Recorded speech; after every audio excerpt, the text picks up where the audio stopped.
안녕하세요. 이번 주 저희에게 주신 하나님의 말씀은 출애굽기 17장 8절에서 16절 보시기에 좋은 것으로 제대로 손들기란 제목으로 말씀 전하셨습니다. 그때 아말렉이 와서 이스라엘과 르비딤에서 싸우니라. 모세가 여호수아에게 이르되 우리를 위하여 사람들을 택하여 나가서 아말렉과 싸우라. 내일 내가 하나님의 지팡이를 손에 잡고 산 꼭대기에 서리라. 여호수아가 모세의 말대로 행하여 아말렉과 싸우고 모세와 아론과 훌은 산 꼭대기에 올라가서 모세가 손을 들면 이스라엘이 이기고 손을 내리면 아말렉이 이기더니 모세의 팔이 피곤함에 그들이 돌을 가져다가 모세 아래에 놓아 그가 그 위에 앉게 하고 아론과 훌이 한 사람은 이쪽에서 한 사람은 저쪽에서 모세의 손을 붙들어 올렸더니 그 손이 해가 지도록 내려오지 아니한지라. 여호수아가 칼날로 아말렉과 그 백성을 쳐서 무찌르니라. 여호와께서 모세에게 이르시되 이것을 책에 기록하여 기념하게 하고 여호수아 귀에 외워 들리라. 내가 아말렉을 없이하여 천하에 기억도 못하게 하리라. 모세가 제단을 쌓고 그 이름을 여호와 니시라 하고 이르되 여호와께서 맹세하기를 여호와가 아말렉과 더불어 대대로 싸우리라 하셨다 하였더라. 출애굽기 17장 8절에서 16절 말씀. 오늘의 설교 목적은 하나님께 손을 든다는 것의 의미를 성경적 관점으로 이해하는 것입니다. 두 번째는 하나님께 손들기를 방해하는 요소는 무엇인지, 셋째, 하나님께 손들기를 자녀에게 유산으로 물려주는 믿음의 부모가 되게 하는 것입니다. 말씀의 배경은 이렇습니다. 광야에 진을 친 이스라엘 백성을 아말렉이 공격합니다. 이때 모세는 여호수아에게 말씀대로 나가 싸우라고 명령합니다. 모세가 하늘을 향해 손을 들면 밑에서 싸우고 있는 여호수아가 이기고 내리면 집니다. 손을 들었다는 것을 하나님께 항복했다는 것을 의미합니다. 내 힘으로는 안 되니 항복했다는 의미입니다. 이제는 내 뜻대로가 아니라 아버지 뜻대로 하옵소서를 나타내는 것입니다. 여기서 이스라엘은 하나님의 약속을 받고 성취해가는 세력입니다. 아말렉은 그 약속이 이루어지지 않도록 방해하고 막는 세력입니다. 이 아말렉은 사울 왕 때 사무엘의 예언대로 진멸됩니다. 너희는 애굽에서 나오는 길에 아말렉이 내게 행한 일을 기억하라. 곧 그들이 너를 길에서 만나 내가 피곤할 때 내 뒤에 떨어진 약한 자들을 쳤고 하나님을 두려워하지 아니하였느니라. 신명기 25장 17절에서 18절 말씀. 아말렉은 후미에서 이스라엘을 칩니다.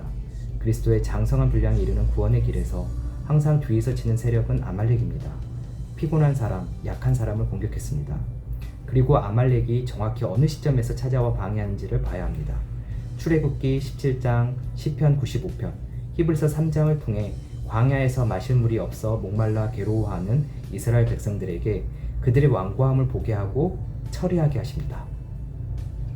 하나님께 속한 구원받은 백성에게는 그 구원의 길이 탄탄대로가 아니라 관계, 건강, 재물, 상처 등을 통해 반드시 완고함을 드러나게 하십니다.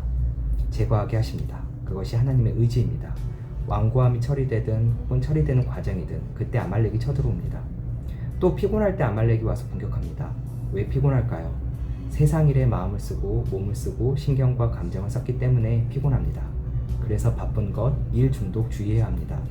또한 아말렉이 쳐들어오는 장소도 중요합니다. 르비딤은 마사, 무리바라고도 합니다. 마사는 다투었다는 뜻입니다. 어찌하여 우리를 구원하여서 이곳에서 목말라 죽게 하느냐고 하나님을 시험한 곳이 무리바입니다. 르비딤은 하나님을 향해 시선을 두지 않고 내 뜻을 고집하는 현장을 뜻합니다. 바로 그곳에서 아말렉이 쳐들어오는 것입니다.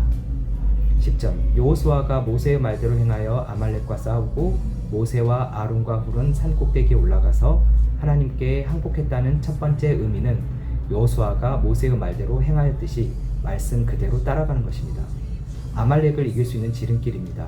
말씀이 참이고 진리이기 때문입니다.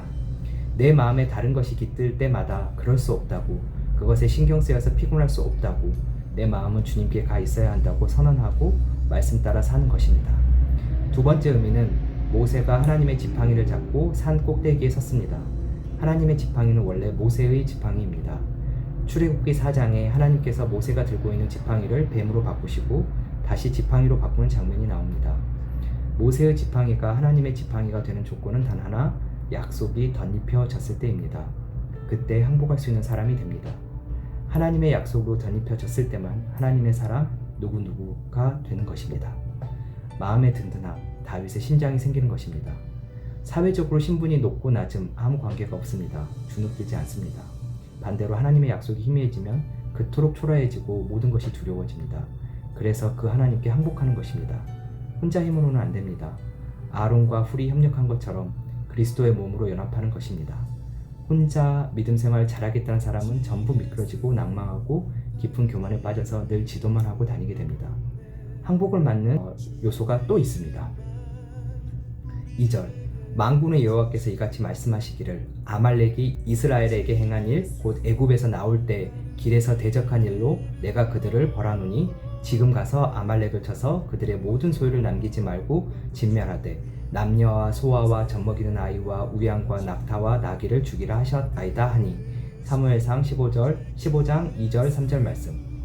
8절 아말렉 사람의 왕 아각을 사로잡고 칼날로 그의 모든 백성을 진멸하였을 때 사울과 백성이 아각과 그의 양과 소와 가장 좋은 것 또는 기름진 것과 어린 양과 모든 좋은 것을 남기고 진멸하기를 즐겨 아니하고 가치 없고 하찮은 것은 진멸하니라. 사무엘상 15장 8절 9절 말씀. 하나님께서 아말렉을 진멸하라고 하셨는데 사울 왕이 다 진멸하지 않았습니다. 좋은 것은 이 땅에 쓰려고 남긴 것입니다. 바로 탐심 때문입니다. 하나님께서는 탐하는 마음을 처리하기를 원하십니다. 탐심은 곧 아말렉입니다. 탐심은 우상숭배입니다. 하나님께서 진멸하라고 하셨을 때 다 진멸하는 것이 항복입니다. 5절 그러므로 땅에 있는 지체를 죽이라. 곧 음란과 부정과 사욕과 악한 정욕과 탐심이니 탐심은 우상숭배니라. 골로새서 3장 5절 말씀. 14절 여호와께서 모세에게 이르시되 이것을 책에 기록하여 기념하게 하고 여호수아의 귀에 외워 들리라. 내가 아말렉을 없이하여 천하의 기억도 못하게 하리라. 우리가 하나님께 항복하지 못하는 또 다른 이유는 항복만이 살 길이라는 교육을 받아본 적이 없습니다. 이것을 기념하게 하고 대대로 가르치고 전하라고 하였습니다. 그런데 우리는 자녀들에게 이렇게 가르쳐 본 적이 없습니다. 항복해야 완악함과 완고함이 죽고 그게 사는 길이라는 것을 책에 기록하고 귀에 들려 외우게 하라고 하십니다. 그 유산을 받지 못한 것을 아파하고 애통해하며 그 최고의 유산을 자녀에게 물려주는 여러분 되기를 축복합니다. 결론입니다.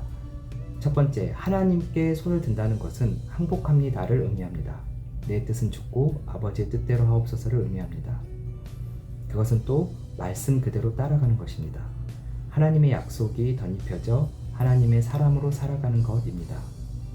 두 번째, 하나님께 손들기를 못하게 하는 방해 요소는 첫 번째, 이 땅의 좋은 것을 탐하는 탐심. 두 번째, 세상 일에 몸과 마음을 다쓴 피곤함. 셋째, 항복만이 살 길임을 교육받지 못했기 때문입니다. 셋째, 부모가 먼저 하나님께 항복하는 삶을 통해 자녀들에게 교육이 되어 흘러가길 축복합니다. 저에게 깊은 울림을 주셨던 한 부분을 소개하고 이 영상을 마칩니다. 오늘도 오직 예수입니다. 제가 하나님 말씀대로 살았기 때문에 하나님 말씀인 것이 아닙니다. 제가 하나님 말씀대로 살았기 때문에 그 말씀이 진리라고 말하는 것이 아닙니다. 하나님 말씀은 내가 말씀을 살았든 살지 않았든 하나님 말씀을 하나님 말씀으로 인정하는 것이 믿음입니다. 이해되세요, 여러분? 말씀대로 살지 말라는 뜻이 아니에요. 기본적으로 내가 갖는 마음가짐이 중요하다는 거예요. 기본적으로 내 마음에 무엇을 먼저 선택하냐라는 거예요. 저는 내가 지키지 못하는 것이 무척 애석하고 그리고 때로는 안쓰럽기도 하고 때로는 못마땅해요. 그리고 힘들다고 느낄 때도 있어요. 그래서 그 말씀이 하나님의 말씀, 하나님의 말씀이라고 인정하지 않는다는 것은 용납할 수가 없어요. 그렇기 때문에 저는 하나님 말씀을 내가 지키지 못할 때마다 오히려 어떻게 해요? 하나님 말씀은 진실이고 참이고 진짜인데 내가 하나님 말씀을 따라가지 못해요. 하나님, 나 긍휼히 여겨주세요. 이렇게 되던데요. 어려워서 죽겠다고 얘기하는 사람들 어떻게 되는 줄 아세요, 여러분? 절대 말씀 못 따라갑니다. 절대 말씀과 하나 연합되지 못합니다. 저는 알아요. 내가 지키지 않아도 하나님 말씀은 하나님 말씀이라는 것, 진리라는 것. 그렇다 한다면 못 지키는 나를 예통해 하면서 주님 앞에 굴복시키겠어요? 주님 앞에 탄원하겠어요? 주님의 긍휼이 필요하다고, 주님의 사랑이 필요하다고, 주님의 은혜가 필요하다고. 할렐루야. 이 은혜가 여러분에게 기필코 다가오기를 예수님을 축복합니다.